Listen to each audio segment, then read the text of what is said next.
बिस्मिल्लाहिर्रहमानिर्रहीम। अस्सलाम वालेकुम। आज की इस वीडियो में हम दमा यानी अस्थमा के बारे में आप नाज़रीन को कुछ आगाही देंगे और इसकी वजूहात पे बात करेंगे। दमा सांस की बीमारियों में एक क्रॉनिक बीमारी है जिसमें हवा की नालियों में सोजिश पैदा होती है और नालियाँ तंग हो जाती हैं। इससे सांस लेने में दुश्वारी होती है, सीने में जकड़न महसूस होती है, वीजिंग यानी सांस लेते हुए सीटी किसी आवाज़ निकलती है और खांसी होती है।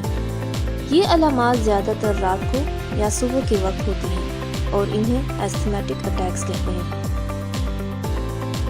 दमा की तशख़ीस अमूमन बचपन में होती है और ये सारी उम्र के लिए रहती है। हमारे फेफड़ों में लाखों की तादाद में हवा की नालियाँ या एयरवेज हैं जिनको ब्रोंकाई और ब्रोंक्यूल्स कहते हैं, जो हवा को अंदर लाते हैं और बाहर खारिज करते हैं। हवा की नालियों की दीवारों में स्मूथ मसल्स होते हैं जो सिकुड़ते हैं या फैलते हैं। आप जब वर्जिश करते हैं तो ये हवा की नालियाँ फैल जाती हैं ताकि ज़्यादा हवा अंदर दाखिल हो सके। अगर हवा आलूदा हो तो ये नालियाँ सिकुड़ जाती हैं ताकि फेफड़ों को आलूदा होने से बचाया जा सके। जिन लोगों को दमा होता है उनमें इन सांस की नालियों में सोजिश होती है, ये तंग हो जाती हैं और कुछ चीज़ों से हसासियत पैदा हो जाती है। जब ये सांस की नालियाँ इन चीजों से रद्द अमल करती हैं तो दमे का हमला होता है या इसकी शिद्दत बढ़ जाती है। इस अटैक के दौरान नालियों की दीवारों में मौजूद स्मूथ मसल्स सिकुड़ जाती हैं और नालियों को मसल देती हैं, जिससे नालियाँ और तंग हो जाती हैं। इस दौरान बलगम भी ज्यादा पैदा होता है जो नालियों में रुकावट पैदा कर देता है।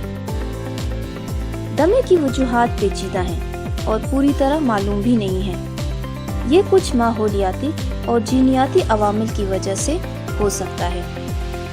फैमिली हिस्ट्री दमा की एक अहम वजह है। कम से कम 20 ऐसी जीन्स हैं जिनका ताल्लुक अस्थमा से जुड़ता है, जिनमें बहुत सारी जीन्स हमारे मुदाफ़ियती सिस्टम में भी काम करती हैं। बहुत से लोग जिनको दमा होता है उन्हें मुख्तलिफ किस्म की एलर्जीज भी होती हैं। माहौलियाती फैक्टर्स जिनमें हवाई आलूदगी, कीमियाई अज्जा, धुआं और एलर्जेंस दमा का बाइस बनते हैं या दमा की शिद्दत को बढ़ाते हैं। मसलन एलर्जेंस जैसे पोलन, जानवरों की खाल, पालतू जानवरों के बाल वगैरह। महफूज किए हुए खानों में पाई जाने वाली सल्फेट्स शामिल हैं।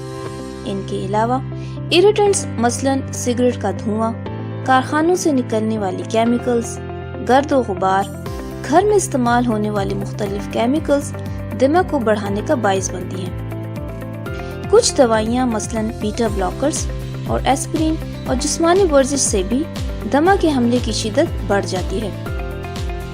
दमा का कोई इलाज नहीं है। दमा के अलामात को कंट्रोल करने के लिए सबसे मौसर तरीका ये है कि इन तमाम चीज़ों से दूर रहा जाए जो दमा को बढ़ाने का बाइस बनती हैं। उम्मीद है ये वीडियो आपको पसंद आई होगी। अपना बहुत ख्याल रखें। शुक्रिया।